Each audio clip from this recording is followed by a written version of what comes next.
এখানে একটা কোঅর্ডিনেটরাল ড্র করাতে হবে, যার length A B equal to বলে দিয়েছে 2.7 centimetre, BC equal to 3.5 centimetre, CD equal to 4 centimetre, ED equal to 6 centimetre, আর অ্যাঙ্গেল বি হচ্ছে 90 ডিগ্রি।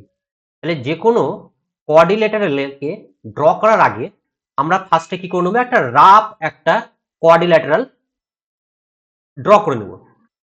যেমন এখানে একটা রাফ একটা আমরা কোয়াড্রিল্যাটারাল ড্র করে নিয়েছি, যেখানে এ বি ইকুয়াল টু কত 2.7 সেন্টিমিটার করে নিয়েছি, BC equal to 3.5, CD 4 centimetre, AD 6 centimetre, আর অ্যাঙ্গেল বি এখানে নিয়ে নিয়েছি 90 ডিগ্রি। তাহলে প্রথমে যখনই আমাদের কোনো কোশ্চেন দেবে আমরা প্রথমে একটা রাফ একটা পিকচার ড্র করে নেব। এবার আমরা এটাকে ড্র করব। ড্র করার আগে প্রথমে এখানে কি বলেছে, বিসি ইকুয়াল টু 3.5 সেন্টিমিটার। তো প্রথমে আমরা এখানে কি নিব, বিসি লেন্থটা নিব। তো বিসি লেন্থকে ড্র করার আগে প্রথমে আমরা যে কোনো একটা র্যান্ডম লাইন নিয়ে নেব।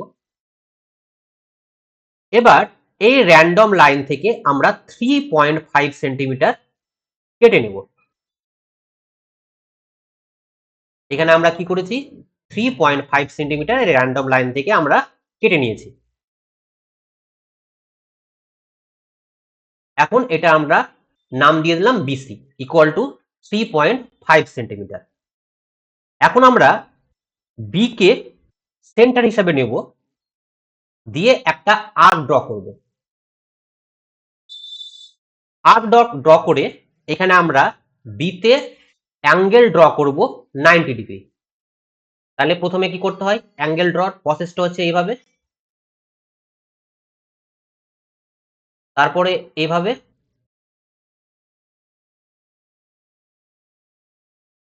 তারপরে এইভাবে। এবার আমরা কি করব, এই দুটোকে যদি জয়েন করে দিই তাহলে অ্যাঙ্গেলটা কত হয়ে যাবে, 90 ডিগ্রি।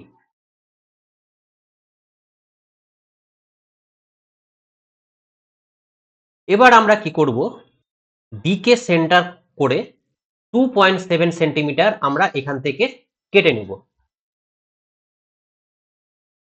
এবার এটার নাম দিয়ে দিলাম এ বি, যেটার লেন্থ কত 2.7 সেন্টিমিটার, কারণ এখানে আমাকে বলাই আছে এ বি ইকুয়াল টু কত হবে 2 সেন্টিমিটার।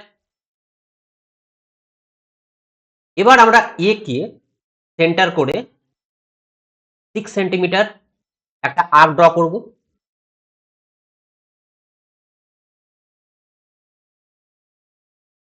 আর সি কে সেন্টার করে একটা 4 সেন্টিমিটার আর্ক ড্র করব। এই দুটো আর্ক একটা পয়েন্টে মিট করবে, যেটার নাম আমরা দিলাম ডি। এবার এ আর ডি কে জয়েন করব, আর সি আর ডি কে জয়েন করব। তাহলে আমাদের এ বি সি ডি যে কোঅর্ডিনেটরটা আমাদের ড্র করতে দিয়েছে এটা ড্র হয়ে গেল। তাহলে A B C D is the required coordinator. Thank you.